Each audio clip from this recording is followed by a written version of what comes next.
নমস্কার বন্ধুরা, আমরা এখন আলোচনা করব গীতা এলএলবি সিরিয়ালে আজকের পর্বে কি হয়েছে।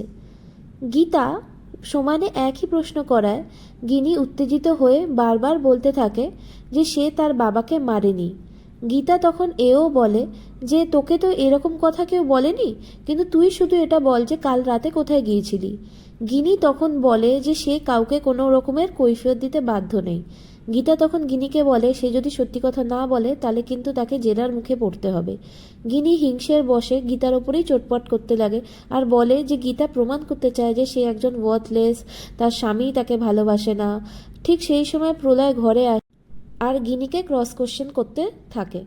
সাত্বিক সন্দেহ করে না, নিশ্চয়ই বড় কিছু একটা হয়েছে যার জন্য গিনি এরকম রিয়াক্ট করছে। এরপরে সিন শিফট হয় আর আমরা ডান্স ক্লাবে একটা দৃশ্য দেখতে পাই যেখানে কাব্যা ড্রিঙ্ক করে খুব নাচানাচি করছে। এদিকে কাব্যার মা তাকে কল করে আর বলে যে আজ পাত্রপক্ষ তাকে দেখতে আসছে, বাড়িতে ফিরে আয়। কাব্যা জেদ করে বলে যে না, সে আসবে না, সে স্বস্তিককে ভালোবাসে।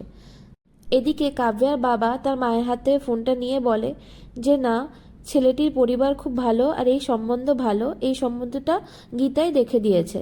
কাব্যা রাগ করে কল কেটে দেয় আর আবার নাচতে শুরু করে দেয়। এদিকে কাব্যা তখন কারুর হাতে একটা ব্যাগ ধরিয়ে দিয়ে বলে যে যেন সমস্ত প্রমাণ সে লোপাট করে ফেলে। সেই লোকটা সেখান থেকে পালাতে যাবে, তখনই গীতা তাকে ধরে ফেলে। লোকটা মাস্ক পরেছিল, সেই জন্য তাকে কেউ চিনতে পারছিল না।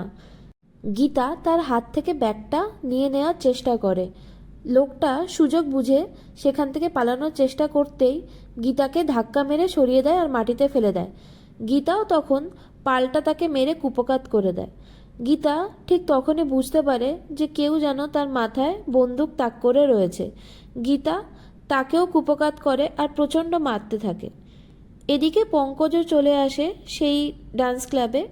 তারপরে লোকটাকে ধরে নিয়ে যায় পঙ্কজ আর তার পুলিশের লোকজন। গীতা কাব্যাকে প্রশ্ন করতে থাকে যে সেই ব্যাগটার মধ্যে কী ছিল। কাব্যা তো কিছুতেই বলে না। গীতা তখন বলে যে ব্যাগের মধ্যে কি সেই বেনারসি আর দুলটা ছিল যেটা পাচার করে তুমি প্রমাণ লোপাট করতে চাইছো। যাই হোক, গীতা এদিকে পঙ্কজকে বলে ক্লাবের সিসিটিভি ফুটেজ ভালো করে চেক করতে আর চিরুনি তল্লাশি করতে। এরপরে কাব্যাকে বাড়ি যেতে দেওয়া হয়।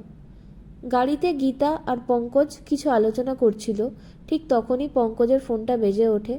পঙ্কজ ফোনটা রিসিভ করে দেখে যে একটি আননোন নাম্বার থেকে সেই লোকটা ফোন করেছে যাকে কিনা গীতা ক্লাবে ধরাশায়ী করেছিল। পঙ্কজ ফোনটা রাখে।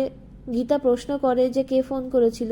পঙ্কজ সেই কথা সরাসরি উত্তর দেয় না, শুধু বলে যে রহস্যের জট এবারে খুলতে চলেছে, কিন্তু নামটা যদি সে বলে গীতা হয়তো সহ্য করতে পারবে না।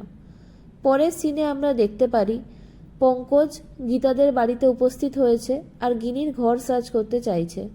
অগ্নিজিৎ তাতে প্রচণ্ড রেগে যায় ও তাদেরকে বাধা দেওয়ার চেষ্টা করে। ঠিক তখনই গীতা আসে আর অগ্নিজিৎকে বলে তাদের যেন ভেতরে যেতে দেওয়া হয়। বাড়ির একে একে সবাই বাধা দেয় গীতাকে আর বলে যে গিনি তাদের বাড়ির বউ, গিনির ঘর এভাবে সার্চ করলে তাদের বাড়ির বউয়ের সম্মান নষ্ট হবে। গীতা তাদের সবাইকে চুপ করে দেয় আর বলে যে সে ওপরে যাবেই, কেউ আটকাতে পারবে না, কিন্তু অগ্নিজিৎ তাকে ফের বাধা দেয়। ভিডিওটি ভালো লাগলে লাইক করুন, শেয়ার করুন আর আমাদের চ্যানেলটিকে সাবস্ক্রাইব করুন।